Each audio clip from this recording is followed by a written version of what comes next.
Hello friends, welcome to drama spoiler. Part 2 देखने आए हो तो सब्सक्राइब भी कर लो। तो अब तक हमने देखा था दा मर चुकी है और उसकी हस्बैंड नाई, जिसे इस बारे में कुछ भी नहीं पता, उस पे दा के घर वाले बहुत गुस्सा होते हैं। तो नाई जाके अपनी माँ को पूछता है, माँ क्या हुआ था उस दिन, मुझे सच सच बोलो।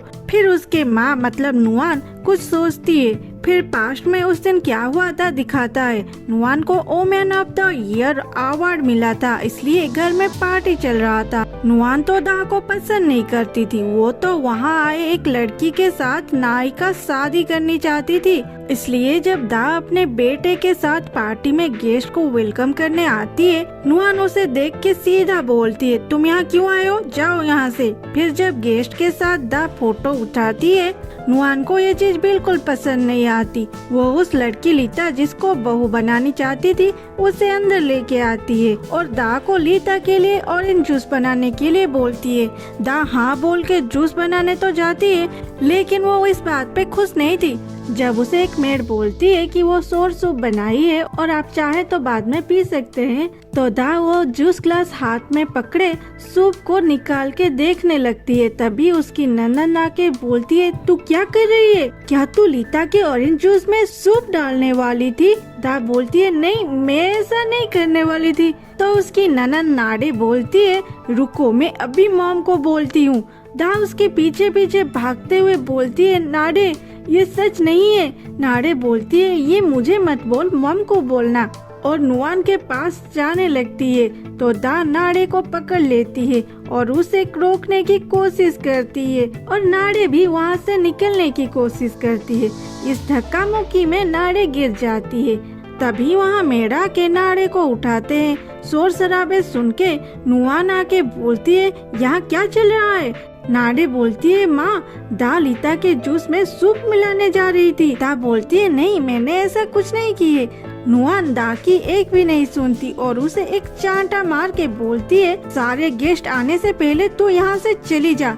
दा नुआन को पकड़ के माँ माफ कर दो बोलती है, लेकिन वहाँ खड़े सभी लोग दा से नुआन को अलग करने में लग जाते हैं और इस चक्कर में लीता नीचे गिर जाती है, फिर बेहोश हो जाती है। ये देख के नुआन अपने मेड को बोलती है, इसे स्टोर रूम में बंद कर दो और उसके मेड भी दा को घसीटते हुए स्टोर रूम में बंद कर देते हैं। दा चिल्लाती रहती है, मुझे छोड़ दो। वो मेड नहीं सुनते। सभी पार्टी में एंजॉय कर रहे थे, इधर दा की हालत बिगड़ रही थी। ये सब निक के केयरटेकर डाओ देख लेती है और वो कैसे दा को वहाँ से निकालेगी सोच ही रही थी। तभी दा की मोबाइल की घंटी बजती है, उसे पा फोन कर रही थी। केयरटेकर डियो फोन उठा के बोलती है, मैडम को हेल्प करो प्लीज। पा पूछती है, क्या हुआ। डियो बोलती है, मैडम की सासू ने स्टोर रूम में लॉक कर दिए। पा बोलती है, मैं अब भी वहाँ जा रही हूँ। दा को उस रूम में घुटन होने लगती है और वो बेहोश होके नीचे गिर जाती है। गिरते वक्त वो जिस रैक को पकड़ी थी वो दा के ऊपर गिर जाती है। उसके सर में एक पत्थर से बनी बर्तन लग जाती है। साउंड सुन के वो दोनों मेड आके दा को आवाज देते हैं, लेकिन दा की हालत खराब थी, वो आंसर नहीं देती। वो मोटी वाली मेड जाके मैडम को बोलती है, मैडम मिसेस दा आंसर नहीं दे रहे हैं, मैं ओपन करके देखूं क्या। नुआन बोलती है, उसे इग्नोर करो। दा उस रूम में पड़ी रही। नुआन पार्टी एंजॉय करती रही। पार्टी में जब उसके बहू के बारे में लोग पूछते हैं, नुआन झूठ बोल देती है, उससे तो सोशल इवेंट पसंद ही नहीं है इसलिए नहीं आई, वो घर में आराम कर रही होगी। ये सुन के गेस्ट उसे बोलते हैं, तुम कितने अच्छे सास हो, अपनी बहू के बहुत ख्याल रखते हो। तभी वहाँ पाप पुलिस के साथ आती है और पुलिस नुआन के सेक्रेटरी को बोलते हैं कि इन्होंने कंप्लेन की है, आप उनके बहन को स्टोरेज में लॉक किए हो। नाड़े चिल्लाती है, ऐसा कुछ नहीं है, ये लड़की झूठ बोल रही है, मैं इसके नाम पे केस करना चाहती हूँ। तब डियो आके पा को बोलती है, इस तरफ आइए, और पुलिस डियो के पीछे पीछे जाने लगता है। ये सब देख के गेस्ट उन दोनों के बारे में बातें करने लगते हैं। पा जब स्टोर रूम के पास जाती है, वहाँ उन दो मेड उसके सामने खड़े हो जाते हैं। पा उन दोनों मेड को बोलती है स्टोर ओपन करने को,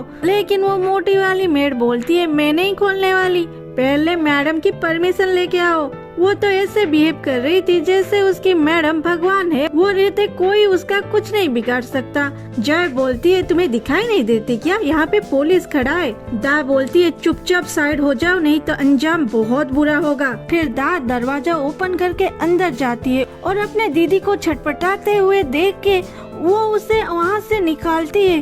पुलिस आके दा को चेक करके एम्बुलेंस बुलाते हैं। नुआन और नाडे ये सब देख के टेंशन में आ जाते हैं। जाहिर है ये सब बातें जब नाई को नुआन बोलती है तो इसमें कुछ सच और कुछ झूठ तो होगा ही। फिर ये सब सुन के नाई बोलता है आप उसे स्टोरेज में कैसे बंद कर सकते हैं, आपको थोड़ी सी भी उसकी ख्याल नहीं आई। नुआन बोलती है मैं तब क्या करती, क्या मैं उसे मेरी पार्टी और मेरे गेस्ट के सामने मेरी नाक कटाने देती। अभी भी जाओ देखो उस लीता को, हाथ टूट गई है उसकी, हॉस्पिटल में पड़ी है बेचारी। नाई बोलता है आप उसे बात करके समझा तो देते, आप इतने लोगों को अपने बातों से मना लेते हो तो उससे क्यों नहीं। नुआन देखती है अब वो नाई को चुप नहीं कर सकती तो वो बोलती है तो तुम्हें भी लगता है ये मेरी गलती है तो मुझे माफ कर दो। नुआन ये हाथ जोड़ के बोलती है तो नाई ये देख के बोलता है ये क्या कर रहे हो माँ, हाथ मत जोड़ो, जो हो गया सो हो गया, अब क्या कर सकते हैं। लेकिन नाई क्या करेगा समझ नहीं पाता, एक और उसके पत्नी तो दूसरे और माँ, किसको चुनेगा, कौन सही है कौन गलत। इधर रात में नाडे अपने दोस्तों के साथ बार में एंजॉय कर रही थी और उसके दोस्त पूछने पर वो उन्हें अपने भाभी के बारे में जो मन में आया वो बोलती है। दूसरे दिन आर्टिकल में आ जाता है दा एक वीक लड़की थी, वो काम नहीं करती थी, पैसे उड़ाती थी, इसलिए मैडम नुआन उसे लाइक नहीं करते थे। और उस दिन दा ने गेस्ट के सामने मैडम नुआन को नीचा दिखाने की कोशिश की क्योंकि वो मैडम नुआन से जलती थी। उन्हें अवार्ड जो मिला है इसलिए मैडम उसे स्टोर रूम में लॉक कर दिए थे, लेकिन ये लड़की गुस्से में वहाँ तोड़ फोड़ की, इसलिए उसके ऊपर रियाक गिर गया और दा मर गई। जब दूसरे दिन दा की पूरा फैमिली दा के फ्यूनरल के लिए टेम्पल जाते हैं, वहाँ के स्टाफ को वो सब बातें करते सुन के आर्टिकल पढ़ते हैं। आर्टिकल में ये सब लिखा देख के वो लोग गुस्सा हो जाते हैं। जाहिर सी बात है उनके मरी हुई बेटी के बारे में ऐसी बात होगी तो वो लोग गुस्सा तो होंगे ना। जॉय और पा तो सीधा उन स्टाफ के पास चले जाते हैं जो दा के बारे में गलत सलत बोल रहे थे। ऐसी लड़की को तो हम भी हमारी बहू ना बनाए, ऐसी वैसी बहुत सारी बातें वो लोग बोल रहे थे। वो दोनों पा और जय को सामने देख के चुप हो जाते हैं। दा बोलती है चुप क्यों हो, बोलो जो बोल रहे थे।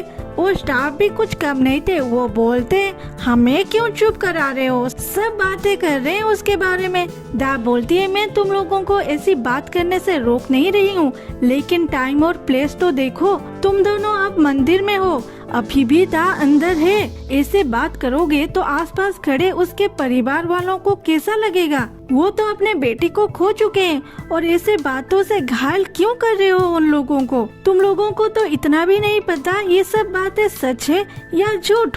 वो स्टाफ सॉरी बोल के वहाँ से जाने ही वाले थे, तभी दा की पापा उन पे पानी डाल के बोलते हैं तुम लोग लकी हो मुझे यहाँ गर्म पानी नहीं मिला, नहीं तो मेरे बेटी को बदनाम करने का सजा दे देता मैं आज। और एक बार मेरे बेटी के बारे में गलत बोल के तो देखो, मैं मार डालूंगा तुम दोनों को।